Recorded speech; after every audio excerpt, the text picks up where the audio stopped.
પાટણ જિલ્લામાં સ્થાનિક સ્વરાજ્યની ચૂંટણીઓ જાહેર થતાં જ રાજકીય માહોલ ગરમાયો છે। 9 તાલુકા જિલ્લા પંચાયત અને પાટણ સિદ્ધપુર પાલિકાની ચૂંટણી માટે ભાજપ દ્વારા સેન્સ પ્રક્રિયા હાથ ધરવામાં આવી છે। પાટણ શહેરની બેઠકો માટે નિરીક્ષકો સમક્ષ દાવેદારોનો ભારે ધસારો જોવા મળ્યો હતો। મોટાભાગના અગ્રણીઓએ પોતાના સગા સંબંધીઓ માટે ટિકિટની માંગ કરી છે। દરમિયાન પૂર્વ પ્રમુખ હેમંત તન્નાએ ગત શાસન સામે નારાજગી વ્યક્ત કરી નો રિપીટ થિયરીની માંગ કરી છે। શહેર જિલ્લાની બેઠકો માટે ટિકિટની ખેંચતાણ તેજ બની છે।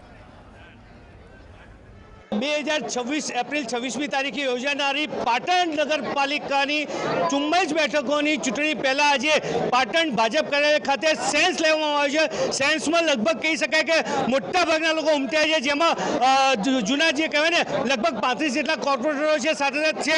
અને આ જે ટિકિટો છે એ ટિકિટોમાં અત્યારે હાલ ભાઈ ભત્રીજા વાત હોય અથવા તો કોઈ બહેનની ભલામણ કરે, કોઈ પત્નીની ભલામણ કરવા છે, કોઈ બીજી રીતે ભલામણ સગા વાત સાથે આવેલા કેમેરામાં કેટલાક દ્રશ્યો બતાવે।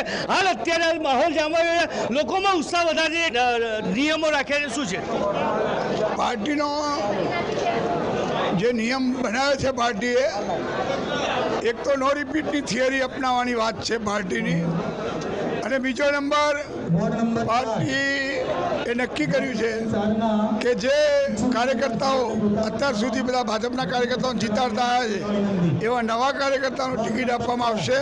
આ ચૂંટણી હવે રસપ્રદ એટલા માટે થવાની કે પાછલા 2.5 વર્ષ પાટણની પ્રજાએ આ કોર્પોરેટરોના કામગીરી જોઈ છે, જેને લઈને વિવાદ ચોક્કસ થશે। અલ્કેશ પંડ્યા, GSTV, પાટણ।